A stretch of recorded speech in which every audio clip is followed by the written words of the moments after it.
guys, it's Sunny. I am back. So this is part 2 of a little mini series I've done on how to get a work visa to come teach ballroom dance in the United States if you are a foreign national.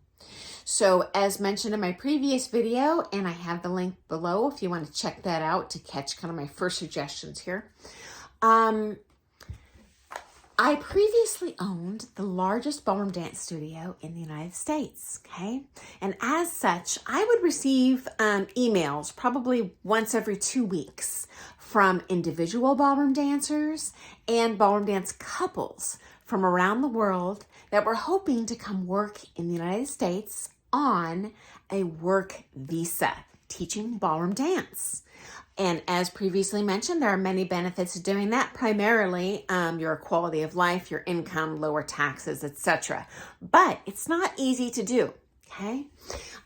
So what can you do now to increase your odds for getting that work visa?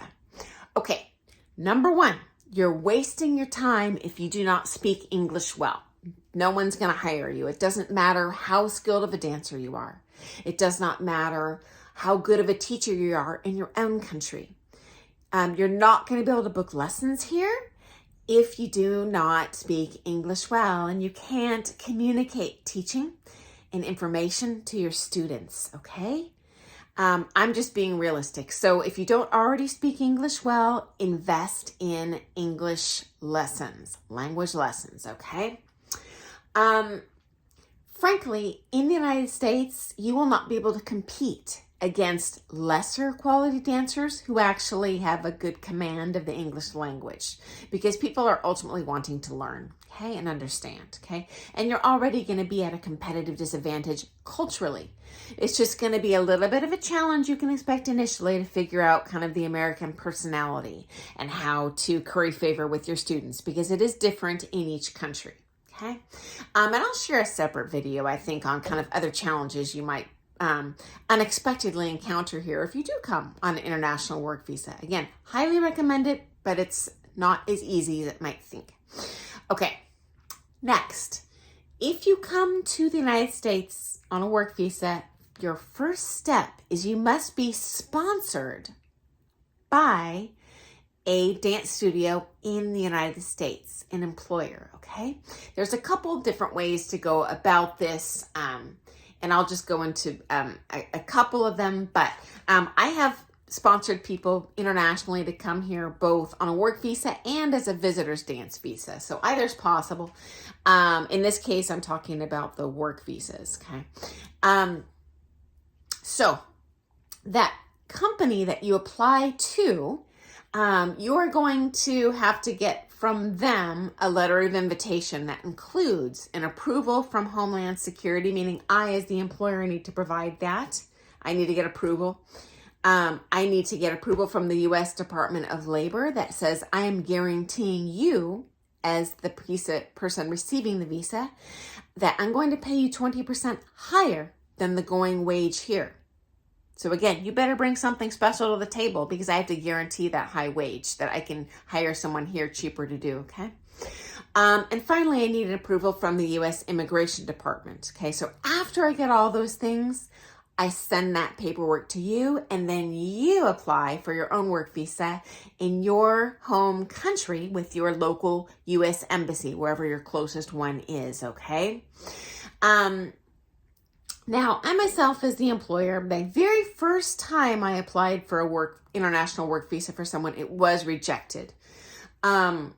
So again, to reiterate, don't waste your time unless that employer can guarantee they're going to be able to pay you about 20% higher than the going rate. At least that's what I had to submit to get my visa approved, okay, for this person.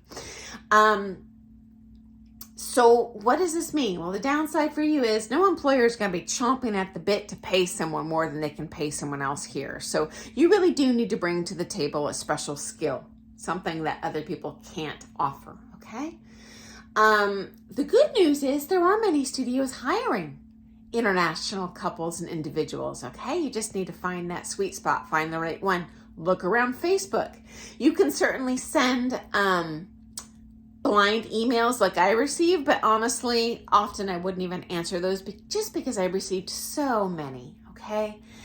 So go ahead and look at Facebook business pages of ballroom dance studios in the United States. You can also hire kind of a recruiting company that will help you find that job. If you have the money, it's worth the investment. If you have the money to invest in a lawyer to help smooth this process, also highly recommend that. Just ease the process. That being said, I never needed a visa to ultimately get approval for any visa I wanted, but it does take time, okay? And you do need to bring something special to the table, okay? Again, I don't recommend contacting people out of the blue, okay? I do recommend contacting people who you already made friends with in the United States in the ballroom dance world, okay? If you don't have those friends, come here on a visitor's dance visa, not a work visa. That's much easier to get. And then introduce yourself to the local studios. Dance at a couple of their social dances so they can see you're a competent teacher. Make those inroads and then apply for that work visa later, okay? If they already know you, they're much more likely to sponsor you. And in fact, that's how I was first introduced to the people that I ultimately sponsored on visitor dance visas, on work dance visa. I sponsored them because I already knew that person. I knew them to be good people. I knew that they were going to add something in some way or be here under honest pretenses, okay? So if you know that person, hugely increases your odds, okay? Next, if you don't know that studio owner, it's okay. You might still get in, but make sure to be honest in presenting what you're going to contribute. Be honest in presenting what your accomplishments are. I have someone that applied to me and completely lied about their credentials. I'm no dummy. In the United States, anyone who owns a studio probably didn't just fall off the ballroom dance turnip truck. They know who the good dancers are. If they haven't heard of you, they'll know who will know. Even if your results are not online in English, they'll know someone who knows someone. Do not waste my time lying to me. If you do, I'll put out the bat signal to all my friends that you're dishonest, and it's going to be even harder for you to be sponsored. So just be honest. Even if you're not incredibly accomplished, you know what? Maybe you're a good dancer. Maybe artistically you bring something to the table. Attach some YouTube videos of you dancing. That's good enough. If you're trying to come here on a work visa, you do need to be reasonably competent, or don't waste your time, okay? Just come on a visitor's visa.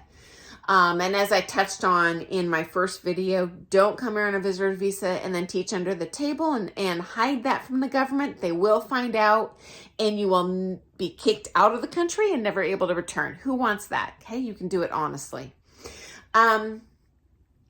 Next up, most ballroom dance teachers here teach as independents, meaning they lease floor space. They pay that studio X dollars an hour to teach there. This will not be allowed under an international work visa. I tried submitting a visa that way, international, it was rejected. You must be hired as an employee with a full contract offering you a specific wage, guaranteed benefits. Some countries require me as the employer to pay for your return travel home.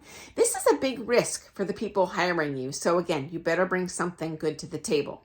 Also recommend when you're interviewing with your U.S. Embassy in your home country, you want to assure them that you do plan on leaving before that contract expires. Again, this length depends on the country you're coming from. In my case, I sponsored someone in 2-year increments, okay? Also, they want to make sure you're healthy. They want to make sure you're not coming here and that you're, say, going to quit and go teach under the table, that you're going to come here and try and get cancer treatments on the public dole. They want to make sure you're contributing to our economy somehow, okay? And you are, in fact, healthy enough to work. So just know that going into your interview, okay? Also, many countries, depending on the type of visa you come on, allow you to bring your spouse and or your children. And depends on the country. Some visas allow your spouse to work, others do not. This depends on the country you're coming from. So you can investigate more of those details in your home country, okay? Because this varies per country, okay? There are, as I mentioned, many different types of work visas you can come here under. If you're rejected under your first application, hey, try under a different application.